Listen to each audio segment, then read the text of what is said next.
was 22 years old when I came to prison. I was 30 years old when I went to prison. I was at the age of 19. I just turned 19. Hi, I'm Chris, and I help life-sentenced men transition from institutionalized prison life back into society. Every one of our men has already served 25 to 45 years in prison. I serve on the board of the Corrections Transition Program at Everglades Correctional Institution in Miami, Florida. I teach these men life skills and how to speak, listen, and think, so when they get parole, they become assets to their communities rather than liabilities of the state.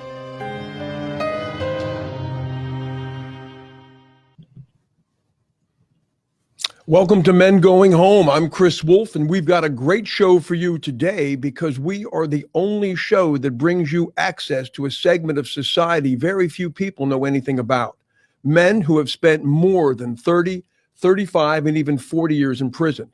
We'll talk to them about their crimes, their life in prison, and what transition back into the free world was like after all those years. Now, before we welcome our special guest, please welcome my good friend and co-host of this show, Andy Korge. Welcome, Andy. Hey, Chris. Thanks for having me this morning.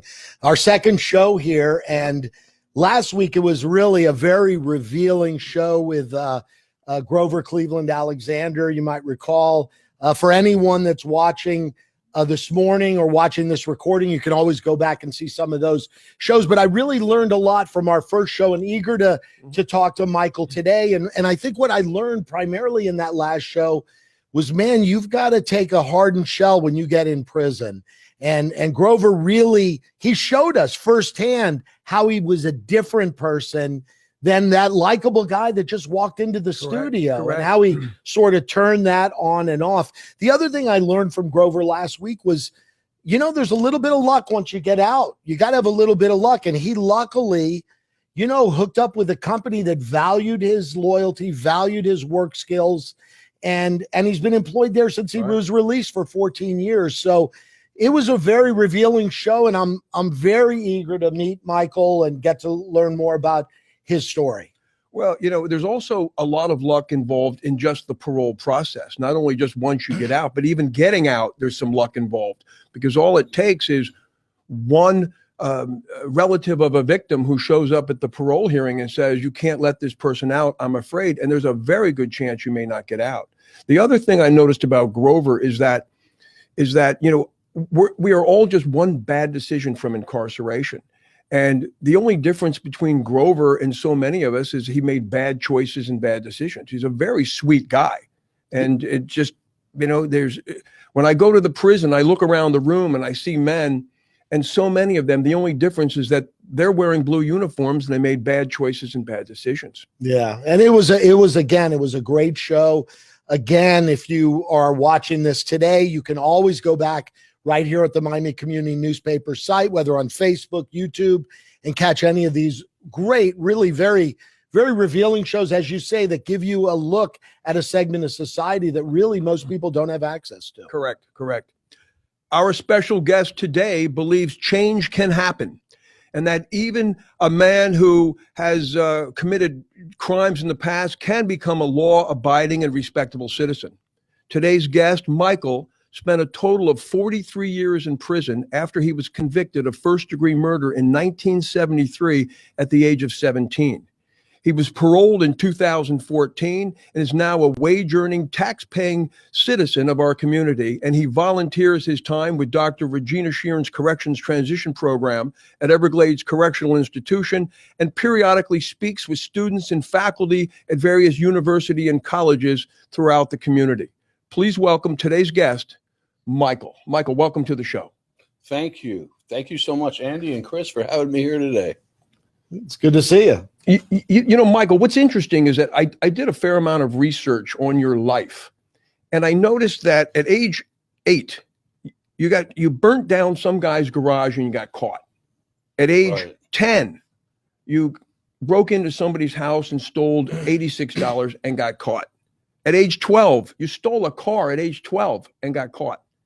At age 14, you actually organized and carried out your first armed robbery at a mini mart and got caught. And I thought, Michael, forgive me, but you weren't a very good criminal. Did you ever consider a different occupation? Yeah, I certainly took up the wrong career early. That's for sure. However, I did get better as I got older. And unfortunately, I do regret it completely. But 40 other B&Es I never got caught for and things like that. But all those things I do regret, and I couldn't even think about doing something like that today. 40 B&Es. So then you committed 40 breaking and enterings or burglaries into houses, and you didn't get caught. So how do you get better at burglary at the age of, you were 14 to 17? How do you get better at that? I guess you learn how to take less chances, Chris. So, like what kind of a chance? Chance to make sure people aren't home. Chance to make sure that you're not seen. Chance to have easy entry and quick exit. Those kind of things. Chances of, if you pawn jewelry or whatever, to make sure there's no trace. Some of the men in our program, their role models were criminals, and they looked up to these men and they wanted to emulate these men. Did you want to be a criminal at that age? I think what it was, Chris, is that as a child, I just wanted easy money, easy access to money to do things with, even as a young child. And I grew up with a great family, my parents, great morals, taught me everything, very loving. And I was the wild kid of the six. And I just, I had a wild bent, something that caused a lot of grief that I greatly regret at this time, but yet I'm so grateful that my life's changed and that I'm back in society living a productive life. Talk about that. You said wild bent. What exactly does that mean? Well, I've studied psychologically for years to try to figure myself out in different things. And there is a part of the brain sometimes it's not developed enough in people. And therefore, they don't get excited at normal things in life. It just takes for them to go over the edge to get normal excitement, those kind of things. So, I didn't see risk. I took risks. Like, one time I stole some bullets out of a house or garage, and I was probably about 9 or 10, and I had my brother or sister with me out in the woods, on a stump with an axe to shoot one off, and did. And, things like that's just crazy and horrible and dangerous. But to me, I thought it was fun. Mm-hmm. Now, you broke into all these houses. Were you ever afraid that you'd get caught? No. Even with that wild bent kind of thing where you don't get excited, that type of personality, your emotions are kind of subsided. You don't feel the normal realm necessarily, or the heights of the normal emotions, guilt, fear, those kind of things. And criminal minds normally suppress those kind of feelings anyway. And then over time, the pattern of being in crime and suppressing the guilt and the fear and those kind of things, does a number on your mind, because then, you're after a while, you want to change, and you just have to go through a whole process to retransition, because it really warps a person. Right. You talk about the criminal mentality. The men in the prison talk to me about their criminal mentality. Explain what that is. Well, it relates somewhat to what I've been talking about. A criminal mentality is a mentality that does not take responsibility right at the very core to live under the protection of the law, which means that I'd have to obey the law to live under the protection. Instead, I became a transgressor of the law. So then eventually they put me under the punishment of the law. I wasn't under the protection because I wasn't law abiding. I ended up under the punishment. And that punishment gets pretty tough over the years. It certainly wears at you. And it's a good thing because, we want to live in a safe society. Now, things got more serious a little bit later. You were still 17. I make some jokes about your early life of crime, but I won't make a joke about this because this is very serious.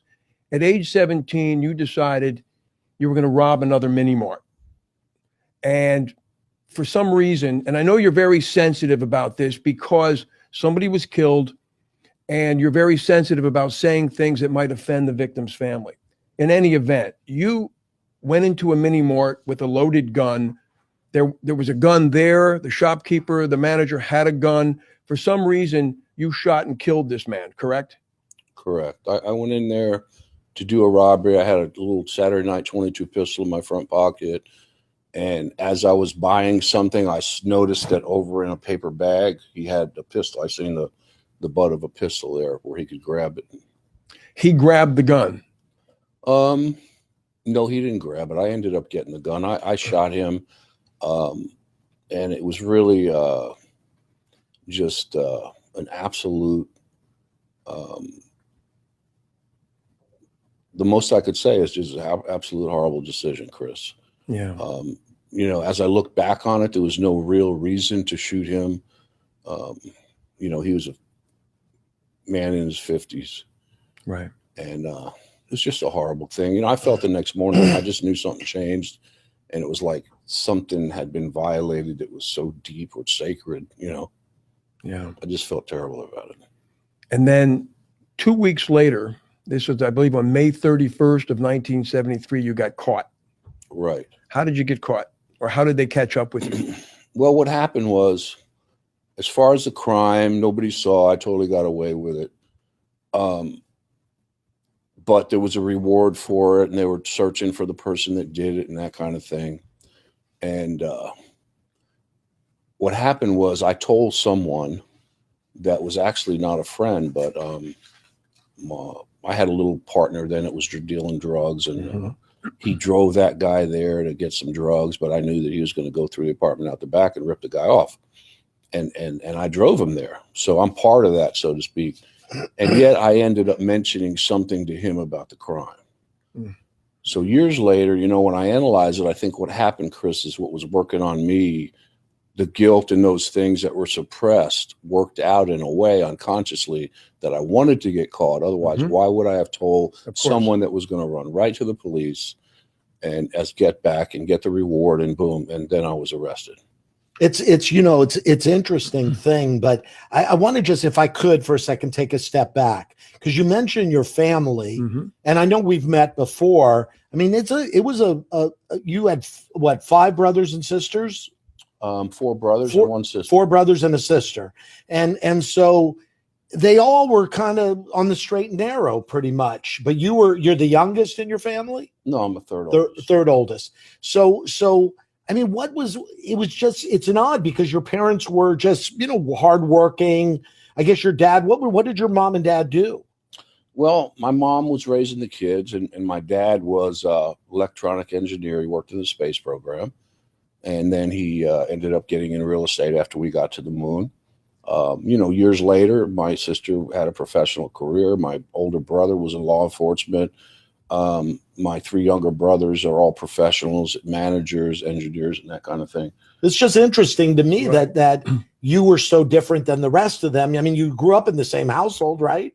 Yeah, it wasn't environmental conditions. Nature, nurture, the old. Yeah. And what you've said is you just had this bent to do things and push the envelope. Yeah, I had this wild bent, and I pushed the envelope and just didn't have boundaries. Are you still close with your brothers and sisters? How many are still alive? 2 have passed, but there's 3 left, and yes, I'm close with my family. That's great. All these crimes, did you ever feel any guilt? Well, you asked about the criminal mentality. Right. And I'm going to relate it to that, because what happens with the criminal mentality, and I'm not blaming this on that, it was basically my own nature, but it's congruent with the criminal mentality, is the criminal doesn't feel guilt. If he did, he wouldn't do it. Sometimes he may feel some, but he represses it. I did not normally feel guilt for the crimes that I committed. Now, I knew when I did the murder, it was something that was so horrendous that, I said the next day, I just knew life would be the same, because I violated something very sacred. But still, as far as normal guilt, it didn't develop until later in my life. Right. And we'll talk about that. That was when you were 30 years old in 1985. Right. And in your years of incarceration, you actually did a couple of years in reform school when you were in your teens, right? Well, I did 6 months of reform school, 1.5 year prison sentence. I got out when I was 17 before I committed that minute mark. Didn't you escape from reform school? You got a letter from an old girlfriend, and right? And you escaped and stole a car. Yeah, she said, I'm done. It's over. So I escaped that night, stole a car in Okeechobee, and drove it home to the hometown. Gotcha. And that's the reason, actually, I went to prison. Do you when you go to a reform school, when you go to a correctional institution, do they do psychological counseling? Do they help you kind of understand who you are, or did you ever get a diagnosis for any of this behavior? Well, back in the days of reform school, they didn't really do that. I didn't see it. The prison system, to a limited degree, what they can and what they can afford, they do have psychologists. They deal with problems that come up, incidences and stuff like that in the prison. Sometimes you can get counseling, but it's difficult to get counseling if you're somewhat of a normal behaved person, because they just don't have enough staff to do that. However, I did see a psychiatrist, and I was very fortunate. Before I got out, I spent a lot of time with a therapist there. But when I was in the 1970s at Rayford, she diagnosed me with antisocial personality disorder. Antisocial what disorder? Antisocial personality disorder. Okay. Wow. All right. And that's the kind of person that doesn't feel guilt. The old diagnosis for that was psychopath, but they don't use that anymore. But it's not the person, in the movies with the knife in the shower and that kind of thing. It's somebody that doesn't feel. They don't feel compassion for other people much. They don't feel guilt. That's the kind of personality it is. So now you were apprehended on May 31st, 1973. Did they come to your home? Where did they pick you up? Well, apparently they were watching me. And when I got in the car and went to the gas station, they just came from every direction and swooped in. Gotcha. Did you plead guilty or not guilty? Was there a pled trial? not guilty, and I went through a trial, not guilty. I was convicted, of course. Was it a short trial? No, it's that being a murder trial lasted like 3, 4, or 5 days. All right. And then you were sentenced to life in prison. Life in prison, where you must serve a mandatory 25 years before you will become eligible for parole. It doesn't mean you will be paroled. Correct. See, a lot of people don't understand that, because when I tell people I help life sentenced men transition, they always say, well, if they're sentenced to life, why are they getting out? Can you explain that, how the law changed in 1995? Well, under the old prison system, everybody that was sentenced had a year, years or life or whatever the sentence might be, and everybody was eligible for parole except those that were put on death row. Correct. And then when they changed, because of the crack problem in society and the escalating crime and those kind of things, and the get tough on criminals thing that happened to try to moderate this, they changed the law where inmates were not eligible for parole anymore, and they had to do so much of their yearly time, which now it's 85%. They can get some gain time for good behavior. So if you have 20 years, you're going to do 17. Mm-hmm. So all the people after me weren't eligible for parole, but since I had my sentence back in 73, I was still under the old parole system. Probably now there's about, out of maybe 70,000 inmates in the state, somewhere around that number, there's probably about 4,500 under the old system that are still eligible for parole. Well, so talk about, you're 17 years old. You've been sentenced to life in prison. They send you to an adult prison. What was now you would spend some time in reform school. So for you, maybe it wasn't as shocking as for some other people who've never been, incarcerated. What was that first week, first month, or first day like? How can you explain that? You're 17 years old. Take us back to your 17-year-old mentality and help people understand what that must have been like. Okay, Chris, you're correct. It wasn't as shocking because I had done a year and a half in prison, and I put some tattoos on, looked like a tough guy and all that, and I learned the ropes and all that. However, it was devastating in the sense that my life had crashed. My life was smashed. I knew, had no idea how my life would end or turn from here. And I was going to be locked up for a long time. And I was just devastated on that part at that point. It wasn't the survival part because I knew how to survive. but it was just the devastation of having lost my freedom, what I did, and looking at life in prison forever. So you ended up at some point, you spent time in various prisons throughout the state. So explain to people, you don't just go to one prison, and they transfer you around. And why do they transfer people around? There's several reasons. So things have changed over the years. There's a lot more prisons now. There used to be less, so transfers didn't happen as much, but they classified people and put them in certain prisons because of the security level that they believe that person might be a threat, or because of their bad behavior at prison, they'll send them to a higher level camp. Then it was Florida State Prison, Union were the highest level, some of the highest level camps. They transfer people, though, if there's issues with people in a prison, they separate them. Sometimes they just kind of, turn over the population to change it in the prison. They don't want people being in the same job too long and, learning something or making some kind of connections and those kind of things. And then sometimes they transfer people for educational reasons, good behavior, those kind of things, to a little bit better prison. How old were you when you were transferred to Union Correctional Institution in Rayford? Because that's one of the most violent and dangerous prisons in the state of Florida, correct? At that time it was. I was 18 years old. You were 18. I stayed there for 10 years. Right. And today that's the only correctional institution they do death sentences, correct? Right. They used to do it at Florida State Prison. Now they brought it back to Union Correctional Institution. And there were 2,800 people there in that institution at that time. What was that like? Help us. You're 18 years old in one of the most dangerous prisons in the country. And what was that like? Take us back to the 18-year-old mentality. Well, the prison system was a lot different, Chris. They didn't have the security levels they do now. The inmates used to wear belts like electricians with knives and everything they needed to do their jobs, bring their thing home.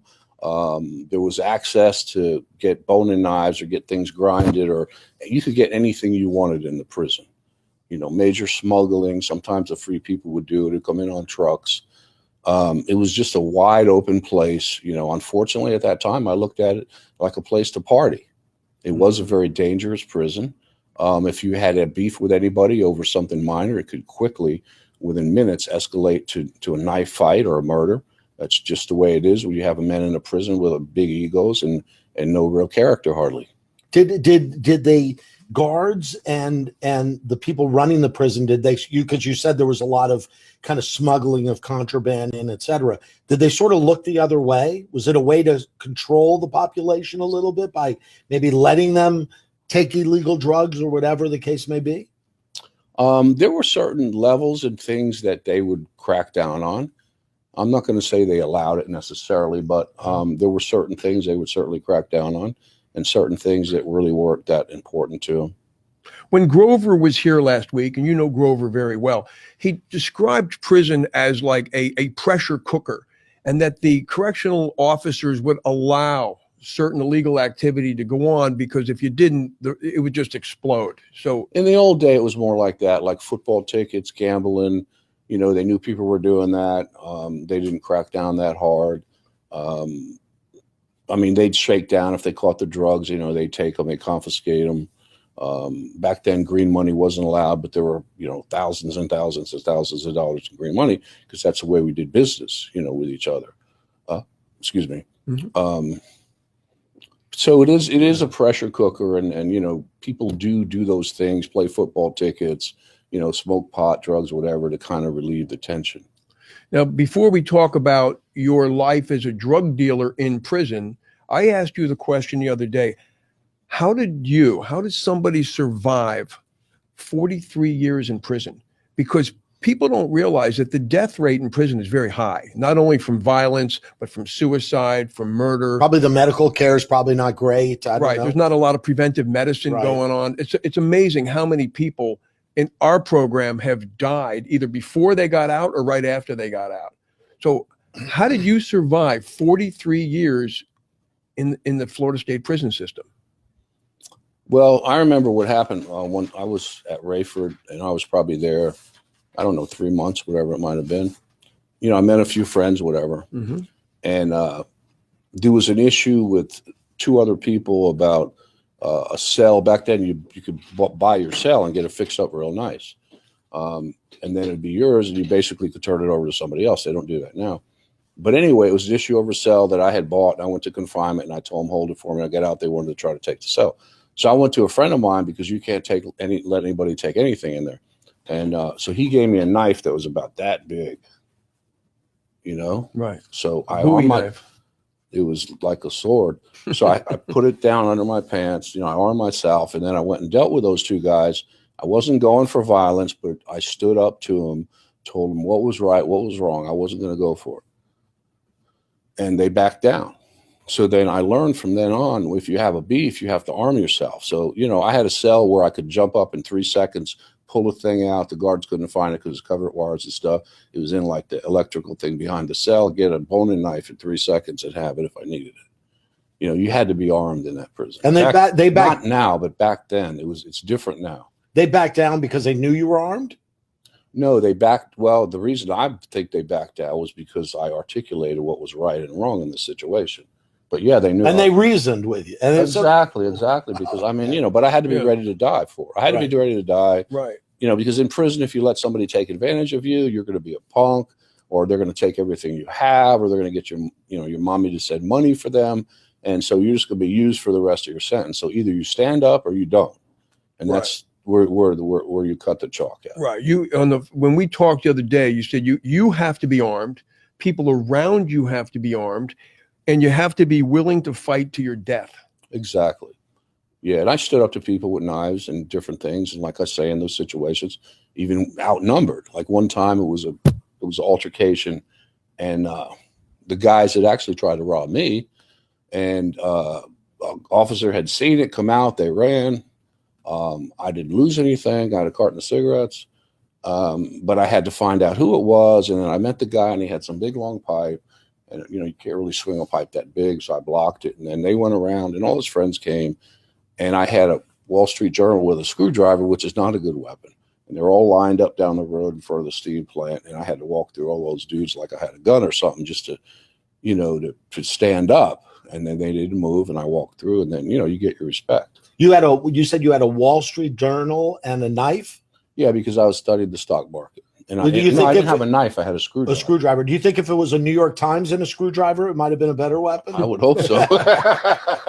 1982, you actually got sentenced to an additional 6 months because of a weapon they found, correct? Yeah, no, it was in 82. It happened in 81. It was possession of a weapon. I got caught with a boning knife one time. As far as being armed all the time, you don't have to be armed all the time, but if anything breaks out, you need to go get armed. Because you could be attacked at any time. You have to be able to defend yourself. That was back then. It's a little different now. There's not as many knives in prison. And, that was a very, very violent prison. When you were at the halfway house in Tampa, and Christian and I came up to visit, and you told me a story. You actually used to carry some kind of was it a liquid container with like acid in it or something? No. It's like, a little bottle like of lotion for your face, empty. Yeah. And they had a graphic arts place or whatever, where they did blueprints in the furniture factory. They had this industrial ammonia. I'd get it filled with that. So it's actually a better weapon than a knife because you can spray. I'd have that in a knife, try to get the advantage in case I had to fight. I never had to fight nobody like that. I had a few fights, fists, but I could spray somebody here or something and hopefully disarm them. They couldn't see. If it touches your skin, it burns you. So it was for survival. It wasn't because I wanted to be violent. I never used it on anybody, never stabbed anybody, never piped anybody, but I stood up when I needed to. So all that time in prison, it was about survival. It was, totally about survival. Yeah, until I left that prison, and then it was more like a little college boot camp in a lot of the other places. Gotcha. Now, from 1974 to 1985, you were actually a pretty successful drug dealer inside prison. People don't realize, right, that a lot of this stuff goes on. If you can buy pretty much anything you want to buy in a prison, but from 74 to 85, you were a successful drug dealer. And you talk about that: drugs, money, and power. Okay. So there's not a lot to do in there. The more money you have, the more fun you can have, the more things you can buy, the more things you can acquire or get in, that kind of thing. So basically, you control most of the money if you have the drugs. And the main drug back then was marijuana. and we'd bring it in 1, 2, 3 pounds at a time sometimes, not ounces in the small kind of thing. You know, they put it on a truck or something, run it in. Sometimes a guy that worked the back gate, we'd have 3 pounds delivered. The tractor would pick it up where they were mowing grass. They'd bring it there. The guy'd walk out with his jacket. They wouldn't shake him down coming in because he worked at the gate. He put 2 pounds on the jacket, walk right in. But now, who brings the drugs in? Is the correction, sometimes correctional officers, sometimes the guys who drive ambulances, right? No, usually it's inmates. Most of the time it's inmates, but sometimes, once in a while, there was an officer that was involved in part of it or knew about the truck coming in and he got his cut, you know, that kind of thing. Wow. So, all right. So now from 74 to 85, how much money could you actually make on an annual basis selling drugs in prison back then? Well, if you buy 3 pounds for $1,200, they're each worth $1,600. It might cost you one to get it in. So you $3,200 at $1,200. Turn it over, $1,200 outside brings $3,200 inside. You know, and then that's you're going to get some more later. And from your drug dealing and your psychological background, because you actually taught psychology in prison, correct? Correct. You learned to become an expert at reading people, and you realize that people are weak. Talk about that. Well, the people are weak comes in another way, but so if you're in a survival place, it's life and death. Most people learn different degrees and quicknesses depending on their conceptibility, how to read people instantly, especially if you're doing deals. You need to be able to read their character fast. Are they trustworthy? Are they not? The other thing about the character weakness that I learned over the years had to do with my experience in confinement when my life started changing in 1985. Right. Yeah, before I get to there, I wanted to ask you something because you made a very good point about you being in prison and being on an ego trip. You said, hey, I'm making money, but I'm just a loser, you know? Talk about that. Yeah, well, here I am. I'm an absolute loser in prison for first-degree murder under a life sentence. And I'm watching Miami Vice on TV, and I think I'm cool because I'm a major drug smuggler and dealer in prison that now I'm successful. I mean, that's kind of pitiful, you know? Right, right. When I look back on that. All right. Now, big change, 1985. You're still only 30 years old and your life changed. You're in confinement, which for people to understand, confinement is actually a prison within a prison, correct? Yeah. Why were you? You're locked up 24/7 in a confinement cell inside the prison. And why were you there? I was there because, again, it was a smuggling operation, 13 ounces coming in. Guy's brother was dropping it off. Another guy was going to pick it up the next day, worked in forestry. Somebody told somebody, they heard about it. They staked out the drop off. They come around and arrested all of us at 2 or 3 in the morning, handcuffed us, brought us to confinement for the conspiracy, basically. Now, before I go one step further there, you told me an interesting story. At least with one of the camps you were at, there was an orange grove in the back. So what you would do is you would work it out where they would put drugs in orange tennis balls out there on the grass, and you were able to go back, pick them up, and that's how you got drugs. How did that work? Well, that was Avon Park. And you know, whatever the situation is, if you're a good smuggler, you have to scheme a way to get it in safe. So they had a fire station right out across the fence that some inmates worked at with custody. They lived out there. So I was a friend to somebody that ended up getting put out there, and they had an orange grove out there. So when the visitors come down the road, I had them put it in like yellow tennis balls, and they throw them there in a certain place in the orange grove. And then before daylight or the doors open in the dormitories, my friend at the fire station would throw them over the fence. Gun towers wouldn't see them, or the trucks wouldn't see them. And as soon as they let us out for breakfast, everybody's headed to the chow hall. I'm going to the yard, collecting my tennis balls. Picking up your oranges. My oranges. And you never got caught doing that? No, never got caught. Wow. Do you think you mentioned the psychology and learning about, you know, psychology, studying it? Is that what helped you get through prison, you think? Understanding that? I asked him that same question. Go ahead. I think it helped me some, but really what happened was when I got to prison after a year or two, I really wanted to change my life. So I thought if I get educated, study psychology, I'll figure out what's wrong with me. I'll make the changes. At least I'm here. Maybe I have hope of getting out someday. And so I got an A degree, almost got a bachelor degree, but studied every psychology book I could, taught human relations and some psychology under a lady that was there that had a master's degree for college credit for other inmates. But I never really got to the point where, although I wanted to change, I never got the traction to really change, the impetus, the power to change. So I went back to smuggling drugs, those kind of things, until that incident in '85. All right, great segue. 1985, you're 30 years old. You've explained you're in confinement. All of a sudden, you hear the chaplain. He yells your name and gives you a book. Correct? Yeah. Let me back up just a minute. Go ahead. So there were two other guys involved. Joey, that worked outside, was going to bring it in. He had like 6-8 months left. He didn't have much time. So his mom visited him on the weekend, and I heard his mom, and she was heartbroken. Joey, what are you doing, Joey? What are you doing? You're going to get more time. You're going to get another year. What are you doing, Joey? You know what I mean? It bothered me, because now I'm thinking, I'm the one that organizes this stuff. I'm leading these guys in the wrong direction. My other friend, his brother, has a wife and a kid and got caught out there dropping it off. He may get probation, or he may get a year.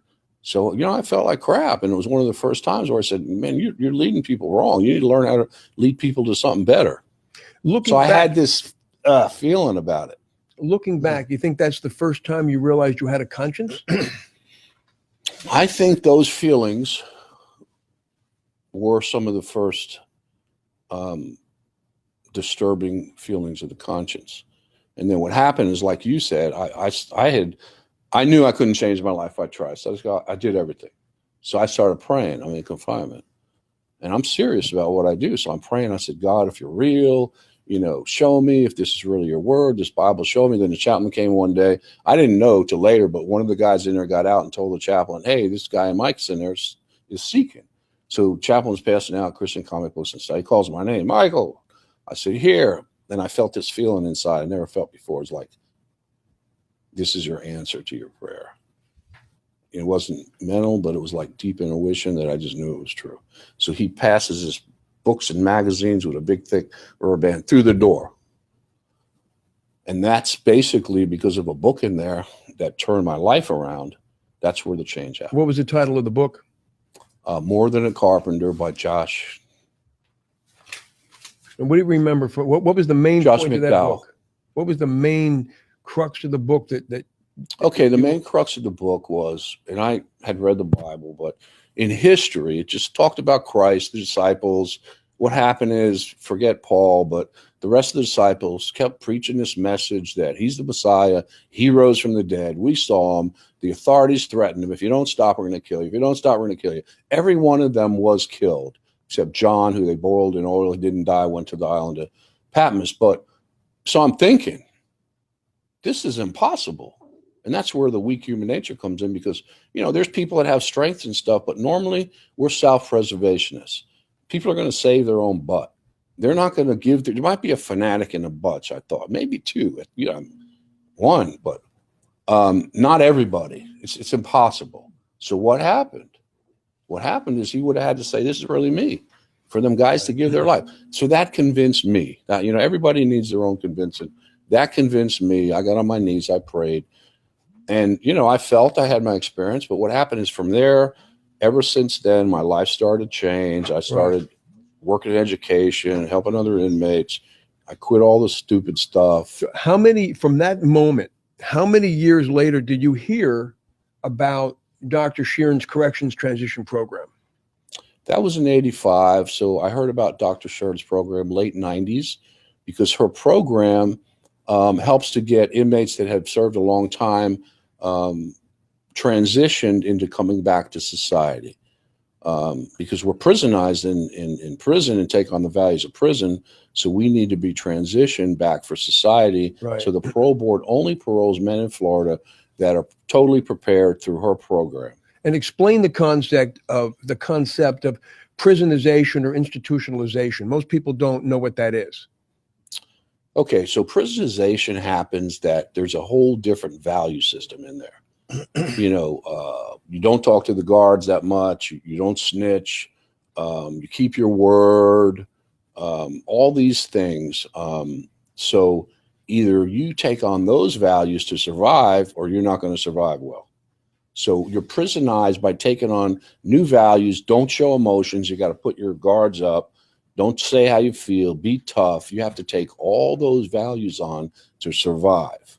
And if you don't, you're not going to survive well. Well, that's not the kind of person the parole board or society wants in society. Right. So to let that person out that may have a good heart underneath if they really have changed, but still have all that armor and that stuff on, the parole board designed to use Dr. Regina Schern and her program that she developed to transition us back to society from prisonization. So how did you hear to about resocialization? How did you actually hear about the corrections transition program? I mean, I heard from other inmates, and Other because inmates. people want to get out, and that this is the way they do, and they have this program, and if you can get to that, most people are getting out.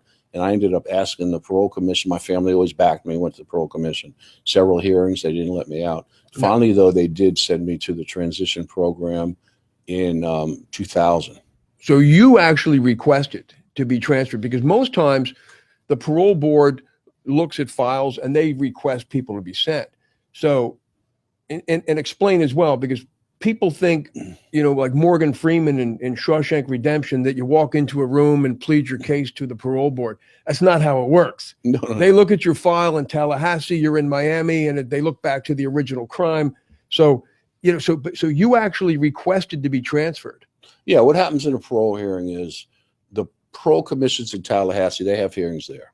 There's a local representative that works for the parole commission that comes and visits you, gets your information, sends it up to them. And then family or even advocates, victims, advocates, not advocates, but people that don't want you paroled, can also attend the hearings. So the parole board does ultimately decide who goes to that program, but you can request anything you want. Doesn't mean they're going to give it to you. They look at your file over there. They go through the whole process. And, in prison, we used to think, wow, they don't care. They this, they that. But since I've been out and I've been going to those hearings up there, those people do a great job, and it's very difficult for them. Sometimes they hear the victim's side and then the family of the inmate after 20 years later, and they have to weigh that heavy stuff out and make sure determination that if they did let this person out, that they'd be a safe member in society and that they would be productive. You were eligible for parole consideration after 25 years, but you spent 41 years. You were 2 years as a kid and then 41 years on the first degree murder charge. Right. So you spent an additional 16 years. How many times were you being considered for parole and you were denied? I don't know exactly. I think it was about 5 or 6 times. And why did they deny you? They have different reasons, pretty much like seriousness of crime, different things like that. A weapon was used. They have different things, like they got 10 of them or something. They pretty much apply it to this case or that case or that case. Yeah, because you see, Andy, that's a big challenge for these guys, because here's a guy like Michael who committed a serious crime at 17. 41 years passed by, and the parole commission's looking back at this crime that was committed 36, 43 years ago, and it's hard to overcome that, correct? Correct. How many years were you in the corrections transition program? About 4 years, Chris. About 4? Well, what's been the greatest challenge that you have had, and other men, once they're paroled? Now you're out. Now what? Basically, there's been 2, and the first one was, I get out. I had some help from family. That people gave me a little bit of money and stuff. But of course, I wanted to earn my own way. I did go to a halfway house, transition house. So the getting a job is the first thing. However, I found with getting a job, you need transportation. And to get transportation, you need credit. So those 3 things work together. I got no credit, no transportation, but I need a job. So I ended up getting a job for like $8 an hour, calling people to try to get a free roof inspection if there's been hail or something in that area, and save some money. I had Tony Padone drive me to work and paid him for it, gas. And then Fred, a friend that's very helpful in that program, he allowed me to get a car because he had a used car place. So then once I got the car, I did the calling job, but then I got a better job. I was just very fortunate as a courier. And then that courier job that was better money, I ended up quitting the first job I got into doing medical routes, picking up biological specimens in labs and hospitals all over, bringing them to a core lab, Central Florida, that kind of thing. And then, after a while, I was working 7 days a week, 12 hours a day, making $1,800 a week. And I was like, wow, this is good. So the one challenge was getting a good job. Like you said, you have to get lucky, sort of, or fortunate. The other challenge was that I was not free in my 20s, 30s, 40s, 50s. I got out at 58.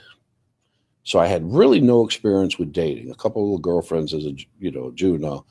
And so when I started dating, I had like a blank slate. I didn't know anything about relationships, dating, and I had a couple of, 10-month dates, didn't really work out, didn't see a long-term thing in it. And then I ended up finding a beautiful woman about my age. And we've been dating 22 months and we're getting married in about a week or two. Wow. Major milestone. She trains me. She says, you need my training. I've had relationships. I've been married. She's a widow, but she's so good, patient, loving, and she trains me and I listen. Good for you. You're right. You describe this as this is a big deal. This is a major milestone in your life. To be connected. This is a major milestone. Wow. I've never been married or even been serious about somebody. You talked about the jobs you get. What are the biggest challenges with men getting out of prison after 25, 30 years, getting a job? Certain jobs you will not get. I went to dressed up nice, went to interview for an insurance company. They had all of us sitting around the table, the guys talking, asking questions, blah, blah, blah. I had kept up with business and the market and, everything in Wall Street and Time Magazine and blah, blah, blah. So I did great answering all the questions. They wanted me like manager or something. And then they said, okay, fill out this thing. And on the very bottom, it says, has you ever been convicted of a crime? And I said, yes. So the next morning they called me first thing. Did you make a mistake? It said, and I said, yes, I have. It was over 40 years ago. And they said, okay, sorry, can't hire you. So certain That's jobs, simple, just can't hire you. Yeah, there's certain jobs you'll never get into with the background. And there's certain jobs that you can get into. And some people don't care. Like now I'm in a sales job and I do pretty good. And it's sales on the phone. They don't care. They just care if I produce. Right. I mean, I remember visiting you at the halfway house and the guys were telling me even construction jobs, the bosses loved them. They were hardworking guys. And then one day, loyal. And then the boss would find out that they had been convicted of murder or armed robbery. And he'd say, hey, you can't work here. So, I mean, is that just a personal decision of the employer, or are there jobs that felons cannot legally have? It's both. So there's certain licenses you can't get. Wow. I did medical routes, but I wasn't working in a hospital. It'd be another whole situation. And then even later, the people who were doing the routes, I was grandfathered in, but they did background checks on those and they wouldn't let anybody in that had. So, yeah, there's, both. Let's talk. We've got a few minutes to go. Let's talk a little bit about your volunteerism. Dr. Sheeran believes that when men get out of prison, they have an obligation to give back to society. And I know that when I'm at the prison on Tuesday nights, you're almost always there the nights I'm there, and you volunteer and speak to the men. How do you help the men who are still in prison? I'm gonna go a little more general first, if it's okay. I'm not the same person I was since the change happened over the decades. I have a different heart with a lot of compassion for people, and I feel that I should give back because I took away and I gave so little before. And I want my life to count for something, something small here. So I help kids whenever they need money, bands, this or that, whatever, and other things like that.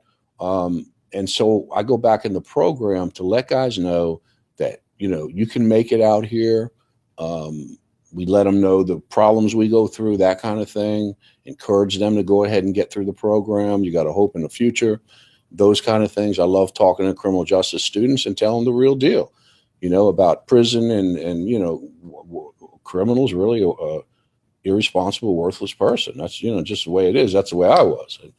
But people can change. And that's what I want people to know is that people that commit crimes that are worthless to themselves, their families, and society, even though their families may still love them, can absolutely change from the core and become respectable, law-abiding citizens. I'm talking about who respect the law, follow the law, want to be productive in the society, and want to experience some love. Right. Yeah. You sent me that quotation. Michael wrote this quotation: "A worthless criminal can over time change and become a law-abiding and respectable citizen." And you have. Yeah, it's been demonstrated in my life, and I'm very, very grateful. Now, a lot of people helped me. I had good bosses in prison, supervisors in the education department, people that encouraged me, helped me. I spoke about the psychologist there at the end in the council. And there's just been a lot of people, ministers, different people over the years. I couldn't have done it by myself, so I owe a lot. What challenges have you had personally since getting out? And you're a success story, but I'm sure there have been challenges.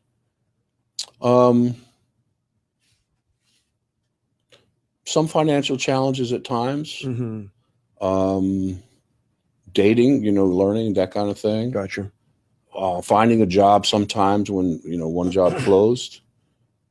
Things like that. How about the technology of being in prison? And, when you went in, the world was a much different place than when you came out. Right. Was that hard to grasp? The internet, cell phones, all that sort of stuff that I guess didn't exist when you went in.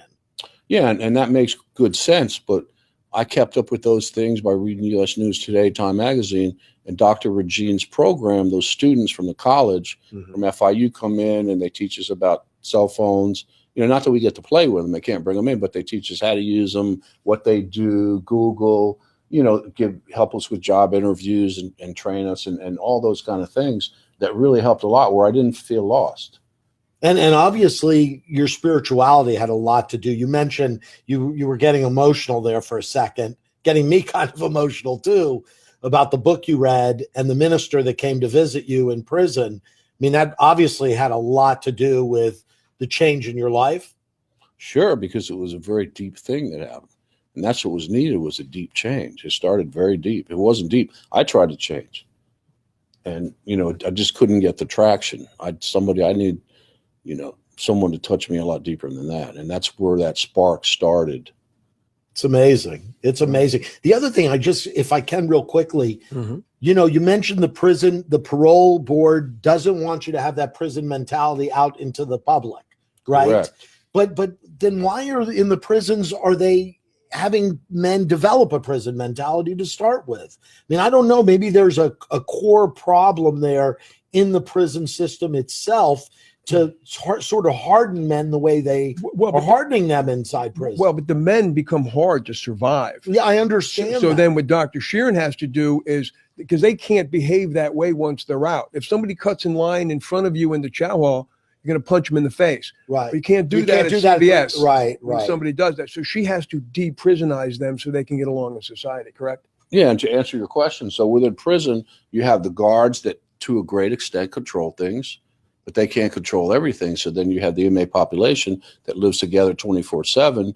And that's where the survival and everything else is. The guards just look over everything, make sure there's no incident come. The guy that punches the guy in the chow hall, they'll run over there, handcuff him, take him out, put him in confinement. So they react like that. But it's the inmates that built the survival, prisonization, those, and it's pretty much the same all over the country and somewhat over the world. It's just the way prisons are. Michael, when you speak to students and faculty at universities and colleges, what is it that they want to know that you tell them? What are they the most interested in?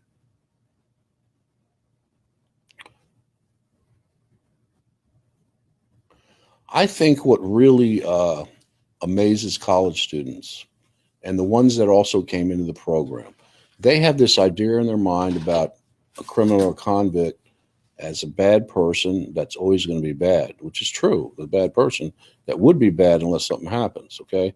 But when they see men that their life has changed and they're normal people, like my brother or somebody else, and then they really get social with you and realize how you are, they're amazed that people can really change, and it actually gives them hope, because a lot of them are getting into the criminal justice field. Right. Michael, you have been an amazing guest. I thank you always for coming down and doing radio shows with us and always being available for us. Thank you. Thank you so much. Congratulations on your upcoming wedding. You're a great guest, and congratulations on your success in life and transitioning successful. Thank you for being here. And have a great honeymoon. Yeah, we will. Andy, thank you for always being here. You're a great host. That was mind-boggling to me. I mean, Yeah, wow, how revealing that whole thing was. Well, thank you all for tuning in today to Men Going Home. It's been a great show. I thank you guys. Please tune in next week. We've got John coming to see us. He spent 36 years in prison. He was a professional baseball player, and he got caught up in the cocaine cowboy world and spent 36 years in prison. And he will be here next week. Please tune in, and thank you for tuning in to Men Going Home. Have a great day. Thank you.